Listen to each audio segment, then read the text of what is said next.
ही त्याची सुरुवात आहे।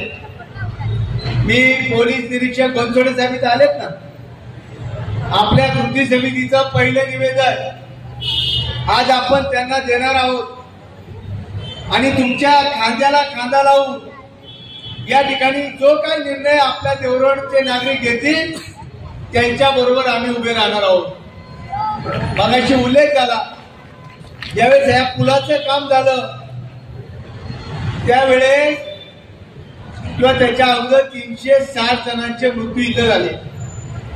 सेंट्रल चौक ते निगडी ज्यावेळेस पूल नव्हता त्यावेळेस आपल्याच अनेक बांधवांचा अपघातात मृत्यू झाला। आपण त्यावेळेस हा उड्डाण पूल करून घेतला। आपण सिद्धिविनायक नगरीला त्या ठिकाणी 5 कोटीची पाणी योजना करून घेतली। परंतु आता खऱ्या अर्थाने देवरोडच्या न्याय हक्कासाठी आपल्याला लढावं लागणार आहे आणि माझ्या सर्व कृती समितीच्या पदाधिकाऱ्यांना विनंती आहे, या पुढचं आंदोलन हे आपलं 10,000 लोक देवरोड मध्ये एकत्र आली पाहिजे, ही ताकद आपल्याला उभी करावी लागणार आहे आणि त्याची सुरुवात आहे। म्हणून मी आपल्याला सगळ्यांना विश्वास देतो की उद्या परवा मुख्यमंत्र्यांची आम्ही वेळ घेतो, आपलं शिष्टमंडळ घेऊन त्या ठिकाणी खासदार श्रीरंगप्पा बारणे यांच्याशी देखील आम्ही चर्चा केली, त्यांना घेऊन आमदार सुनील अण्णा शेळके यांना बरोबर घेऊन सगळे पदाधिकारी एकत्र मुख्यमंत्र्यांना त्या ठिकाणी बैठक लावून चर्चा करू आणि हा प्रस्ताव 31 ऑगस्टच्या आत केंद्राकडे जाईल अशा पद्धतीची मागणी आपल्या सर्व देवरोडवासियांच्या वतीने त्या ठिकाणी आम्ही करतो।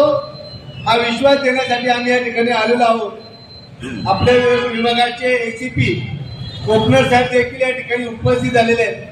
देवरोडच्या सर्व नागरिकांच्या वतीने आपण पोलीस खात्याचं देखील टाळ्या वाजून या ठिकाणी स्वागत करावं, आमच्या सर्व पत्रकार बांधवांचं स्वागत करावं, जेणेकरून येणारे प्रश्न आपले मार्गी लावण्यासाठी आज सुरू झालेला लढा।